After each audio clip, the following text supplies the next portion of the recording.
Republicans criticized President Obama's nuclear deal, claiming it gave billions in cash to Iran.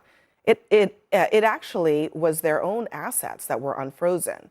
But Trump today said that he has lifted sanctions on the sale of Iranian oil for the next 60 days. And for the first time in decades, the United States is allowing oil to be imported into this country. I don't know if it's a breakthrough. I think the reason why it's being framed that way is obviously political. They're looking for a win in front of the American public who've been not convinced that this was the right thing to do. I think some of this is just simply premature, both coming from J.D. Vance, but also critics of this. We don't actually know what the plan is. We don't know what this deal is going to look like in 60 days. I hope that it's something different than what we've had in the past. I am amongst the conservative critics of the MOU. What's happening, people? Welcome to Jack Mockler again. Trump's much-hyped Iran peace deal, touted as a historic breakthrough that would transform the Middle East, collapsed spectacularly on the world stage, with cameras rolling and Vice President Vance en route to Switzerland to seal it.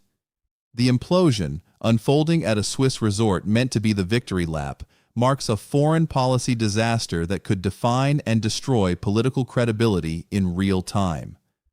And then boom, Israeli airstrikes hit southern Lebanon, multiple people killed, at least 18 people dead from those strikes. And Iran took one look at that and said, nope, we're not coming to Switzerland. We're not sitting down with the United States right now. We're not having these talks while Israeli forces are attacking our neighbors. We're pulling our entire delegation. Talks are off. Cancel everything. But I'm also understanding that that's all it is. It's a memo of understanding, this notion that we're laying the foundation. Fair enough. The immediate goal was to end the military strikes and to reopen the Strait of Hormuz. That was a political goal to help bring down the cost of gasoline in this country going into the midterms. So I'm looking forward to what this is going to look like. I don't necessarily trust Iran. I don't think any of us should trust Iran. But we are doing things from a slightly different position than when President Obama was in power. They obviously don't have quite the same military threat as they did before. So we're going into it with a little bit more strength than we have in the past. Yeah, but we went into it in peacetime. We went into it not having at least 13 American soldiers have to be killed to get it. We went into it not having 168 innocent Iranian schoolgirls killed to get it. We went into it not having... And just like that, everything Trump spent weeks building up just collapsed. The whole implementation framework that he spent weeks hyping is now in serious question. The whole deal is in jeopardy. And here's where it gets really interesting. Vice President J.D. Vance was literally on his way to Switzerland. Vance was already in motion. He was supposed to be sitting at that table. He was supposed to be part of sealing this deal.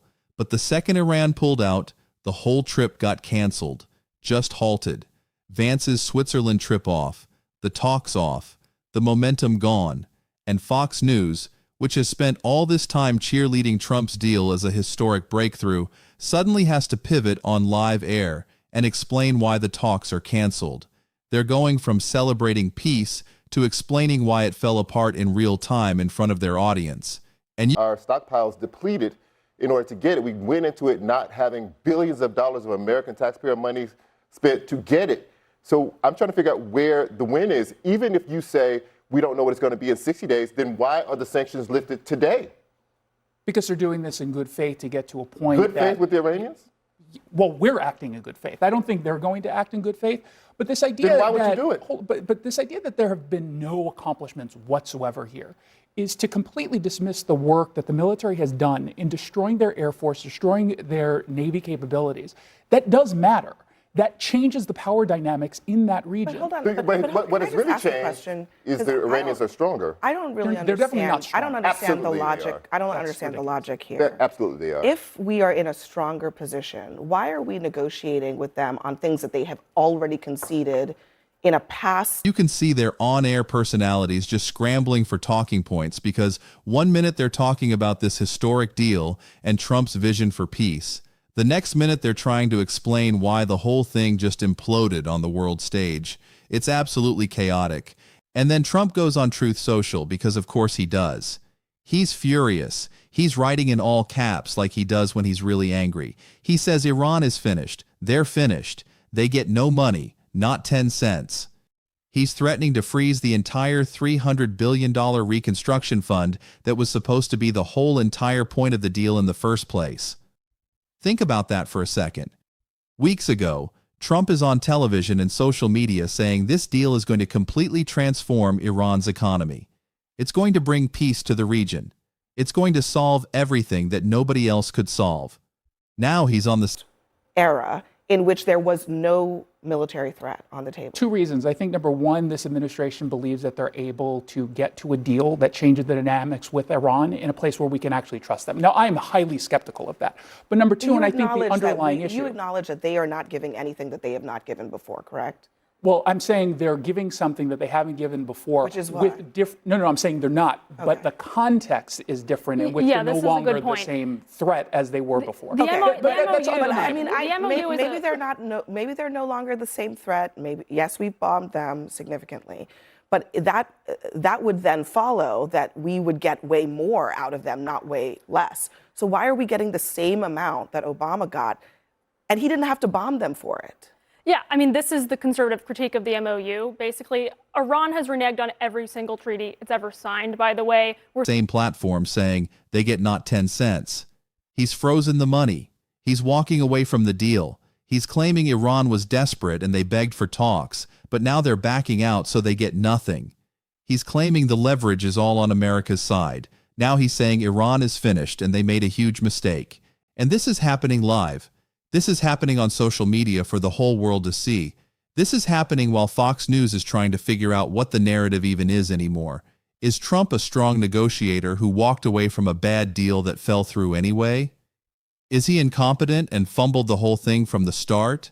Is he getting played by Iran? Is Iran trying to manipulate him? Nobody knows. Fox doesn't know. Trump clearly doesn't know. Everybody's just reacting in real time to chaos and confusion.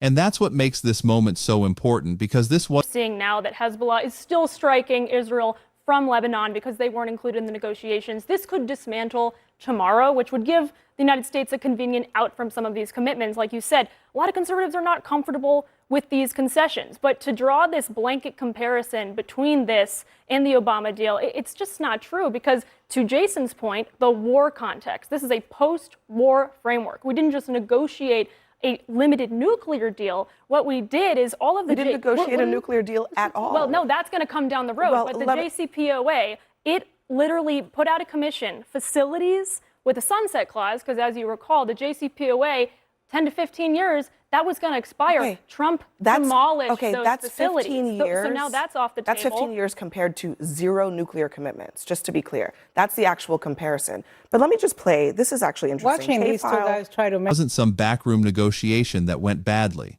This wasn't something that happened behind closed doors that people are debating now. This is something that happened on live television in front of the whole world watching. Switzerland officially confirmed the talks would not go forward.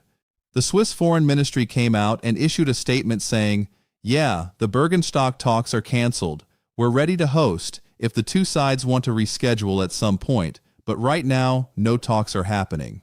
And Trump's on social media in all caps saying Iran is finished and they get nothing. So what was a peace deal just weeks ago is now a threatened deal that's hanging by a thread and in real danger of completely falling apart. And the whole Republican Party is watching this situation and wondering what in the hell just happened. And Fox News is scrambling to adjust their messaging in real time and figure out what to tell their audience. Turn themselves into pretzels to justify To be fair, this. I mean, neither of It's them better than support watching the the World Cup. MOU. To be fair, neither of them support the MOU, so that's probably why this is and he's right. ridiculous. The missile stockpiles gone. But the missile Obama stockpiles refused to are not negotiate. They are mostly gone. We've made them a strong country from really a very weak country. We took the sanctions off. We got nothing for that. We've rewarded the world's leading state sponsor of terror with $150 billion, and we received absolutely nothing in return. It's a one-sided transaction where we're giving back $150 billion to a terrorist state, really the #1 terrorist state. I would have made a deal not from desperation. I would have doubled and tripled up the sanctions, and I would have made a much better deal. The conservative position is never going to be able to outrun the reason the deal was torn up in the first place. It's because of an inherent jealousy of Barack Obama. Audience. And independent observers and analysts are asking, did Trump just bungle the biggest foreign policy initiative of his entire presidency? Or did he actually make a smart move by walking away from a deal that wasn't working? The Bergenstock talks in Switzerland were supposed to be the implementation phase of the Iran peace deal that Trump had just announced. This is the part where you actually make the deal work in practice. You finalize all the specific terms. You set up the mechanisms for sanctions relief and how it's going to happen. You start getting the reconstruction fund moving and establish the financial systems. You get Iran compliant with nuclear inspections and establish verification procedures. You verify that everything is happening the way it's supposed to happen, and that all parties are living up to their commitments. That's what implementation talks do. They take a framework agreement that was just announced and they turn it into a functioning reality on the ground. They turn the promises into action. So these weren't just casual negotiations or exploratory talks. These were supposed to be the moment where Trump gets to prove the deal actually works in practice, where he gets to show that his vision for peace in the Middle East is real and achievable and not just words, where he gets to show that Iran will actually comply and that America's interests are actually protected. But then Israeli forces struck targets in southern Lebanon, killing multiple people in those strikes. And Iran said they're not coming to the talks anymore. Now Israel and Iran have been in this shadow conflict for years. There's constant back and forth attacks. There's drone strikes on military bases. There's ballistic missiles being fired. There's all kinds of military activity happening below the surface that doesn't always make headlines. But the timing here is absolutely brutal for Trump because it happens right when he needs the implementation talks to happen. Right when he needs to lock in the deal and make it official. Right when he's trying to prove to Congress and to the world and to American voters that his peace agreement is actually solid and workable. And Iran uses the Israeli strikes as a reason to pull out completely. They say, look, we can't negotiate with the United States when Israeli forces are killing our people. We can't move forward on peace while we're dealing with military attacks from Israel. We can't sit down at a table in Switzerland and have friendly diplomatic conversations while blood is being spilled in Lebanon. So they pull their entire delegation and the whole Swiss talks get canceled officially. And suddenly the whole framework that Trump had been hyping is in serious jeopardy. And here's the thing about the deal that's important to understand. Under the implementation agreement, Iran was supposed to get access to roughly $300 billion in reconstruction funding. That's serious money. That's enough to completely transform Iran's economy. That's enough to buy Iranian compliance and cooperation because they get substantial economic benefits in exchange for nuclear compliance, allowing weapons inspections, and demonstrating their disarming. But when Trump freezes that money and says Iran gets not 10 cents, he's basically saying the deal is off the table. He's basically saying, okay, you didn't cooperate with the implementation talks, so you get nothing. None of it. Zero. Which sounds tough and makes Trump look strong on social media and makes him look like he's taking a hard line. But it also means the peace deal he spent weeks hyping up and defending and promoting is now in serious trouble. Because if Iran doesn't believe it's going to get the reconstruction funding that was promised, why would they comply with inspections? Why would they disarm their weapons? Why would they do anything the United States is asking them to do? So by freezing the money, Trump might be saying goodbye to the entire deal. He might be walking it back completely. He might be admitting it didn't work after all. Now, the other thing that's happening is that Fox News is in a really awkward position. Fox has been one of Trump's key platforms for selling this Iran deal. Fox hosts have been on air saying, "This is a historic breakthrough. Trump is a genius negotiator. This is peace through strength. This is exactly what Obama couldn't do." They've been cheerleading the deal, but now they have to explain why the talks are canceled. They have to explain why Trump is freezing the money. They have to explain why the deal is in trouble. And you're seeing them scramble on live air. You're seeing them try to figure out how to frame this. Is it a failure? Is it Trump being strong? Is it Iran backing out? Is it Israel's fault? They're trying to figure out the narrative while they're on camera. And it's not smooth. It's not coherent. It's obviously scrambling. And here's the problem for Fox and for Trump. The more they try to explain what happened, the more it looks like things are chaotic. The more it looks like Trump didn't think this through. The more it looks like he announced a deal without actually having the implementation ready to go. Because a well-thought-out plan would have accounted for this. A well-thought-out plan would have had contingencies for Israeli strikes or Iranian pullouts. But Trump's approach to the Iran deal seems to have been announce it, build up the hype, and then figure out the details later. And now the details are falling apart in real time. The implementation is collapsing. The money is frozen. The talks are off. And nobody has a good explanation for what comes next. And the Republican Party is watching this and thinking, okay, this is exactly what we were worried about. This is exactly why we said the deal was rushed and not thought through. This is exactly why we said Trump was appeasing Iran. This is exactly why we said the deal was too generous and didn't protect American interests. Because now the deal was falling apart. Iran is getting blamed for pulling out, and Trump is looking like he fumbled the whole thing.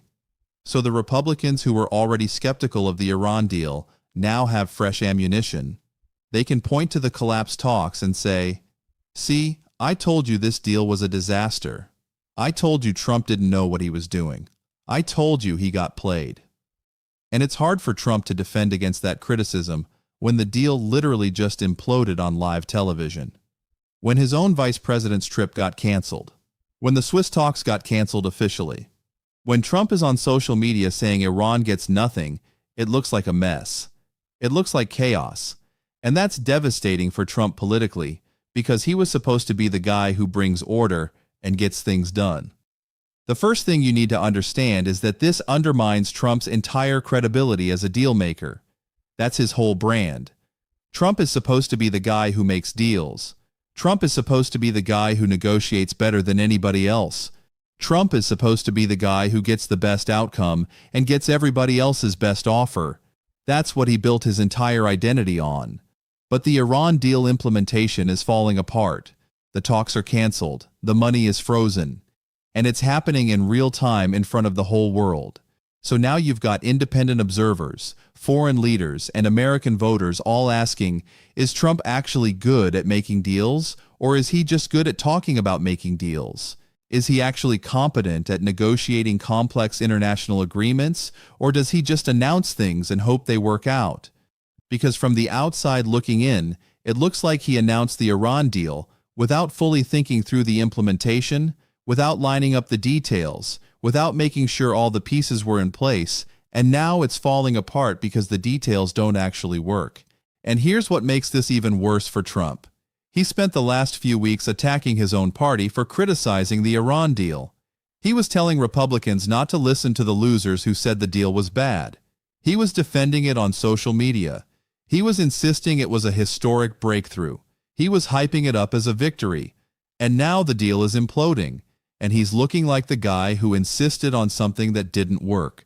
So all those Republicans who were skeptical, all those senators who called it a blunder, all those hawks who said it was appeasement, they're now looking like they were right. They were right to be skeptical. They were right to question the deal. They were right to say Trump didn't think this through. And Trump is looking like he didn't listen to experienced voices in his own party. He went ahead with something they warned him about, and now it's falling apart. That's devastating for his political credibility because it suggests he doesn't actually listen to expert advice. It suggests he just does what he wants regardless of what his advisors think. And when things go badly, it becomes obvious that he should have listened. The second thing you need to understand is what this does to Fox News' credibility. Fox has been Trump's primary media platform for selling the Iran deal as a success. Fox hosts have been on air defending it. Fox has been explaining why it's good for America. Fox has been pushing back against criticism. But now the deal is falling apart, and Fox has to explain why. And you're seeing their hosts scramble on live air. You're seeing them try to adjust the narrative. You're seeing them try to figure out whether this is a Trump victory or a Trump failure. And from a viewer's perspective, it looks messy. It looks like Fox didn't actually understand the deal if they can't explain what happened when it fell apart. It looks like they were just repeating Trump's talking points without actually analyzing whether the deal was good or bad, or whether it would actually work in practice. So Fox loses credibility too. Fox looks like they were just cheerleading without actually thinking critically about whether the Iran deal was solid.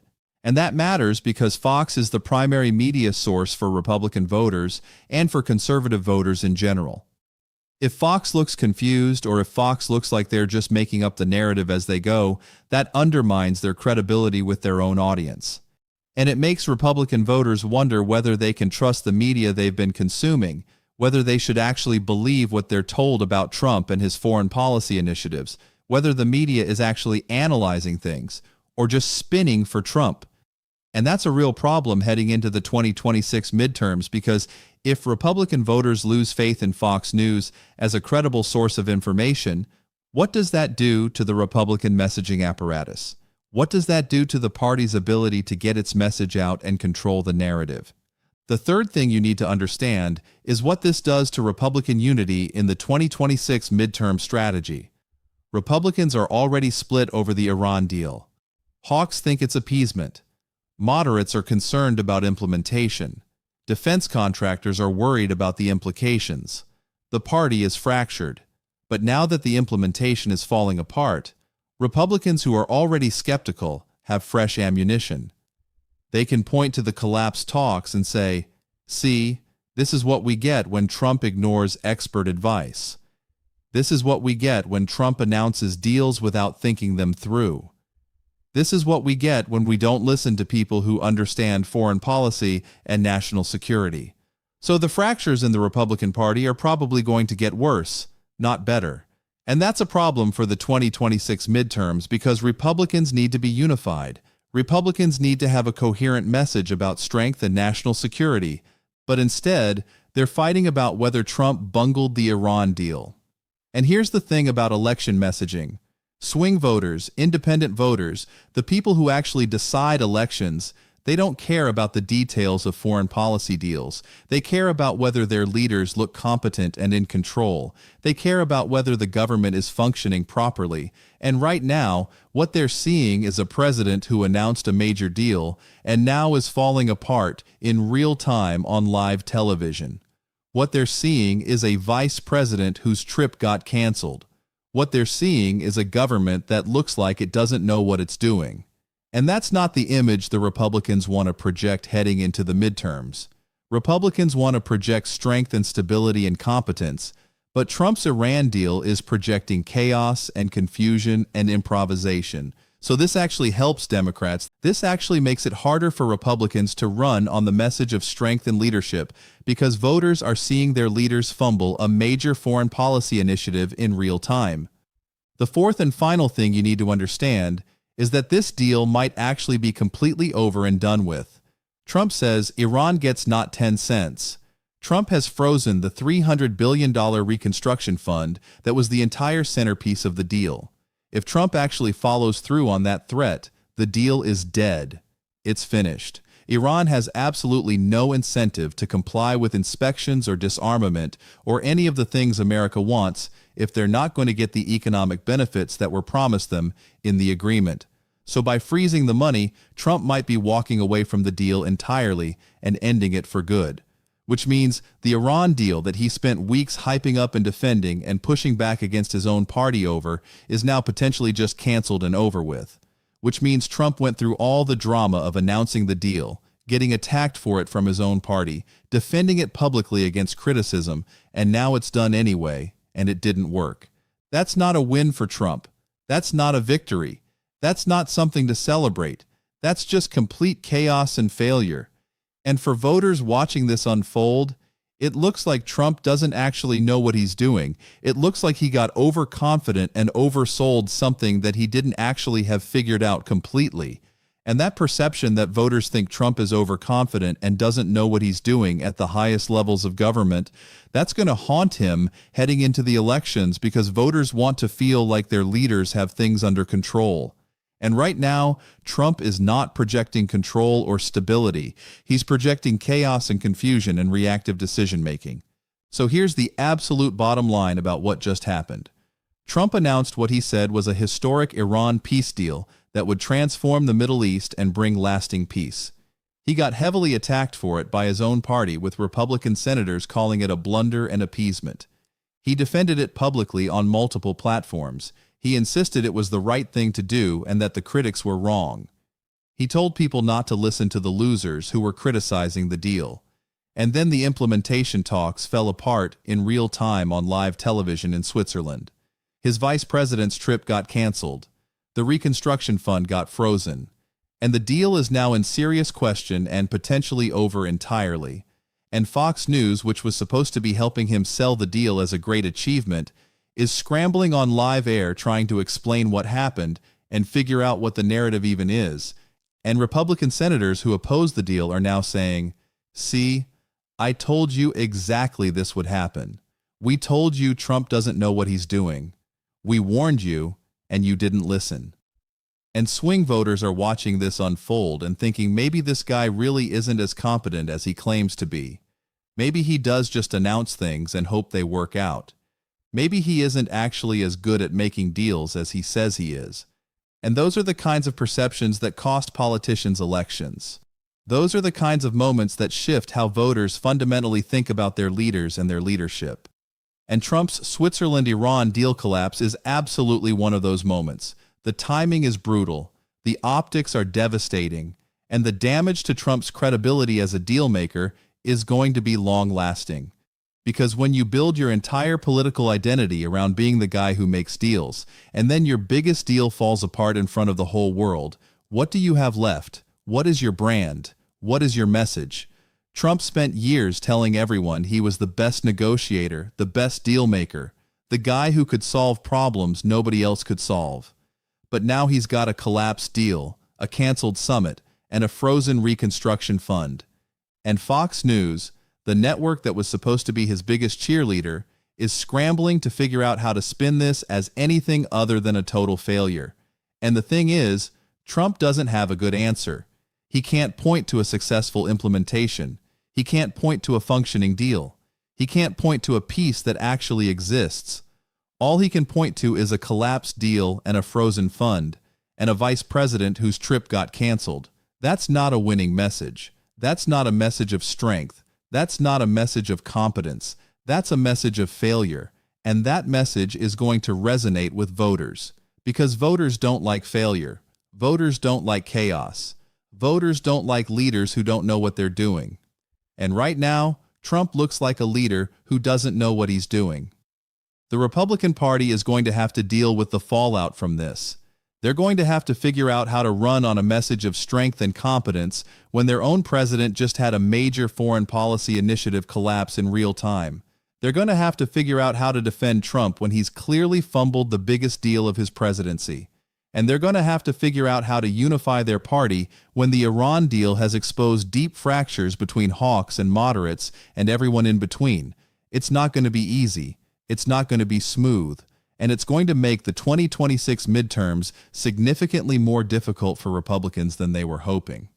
So what we're looking at is a president who overpromised and underdelivered, a president who announced a deal without having the details figured out, a president who got played by Iran and is now lashing out in all caps on social media, a president who looks weak and incompetent in front of the whole world, and a news network that was supposed to be his biggest defender scrambling to figure out how to spin it.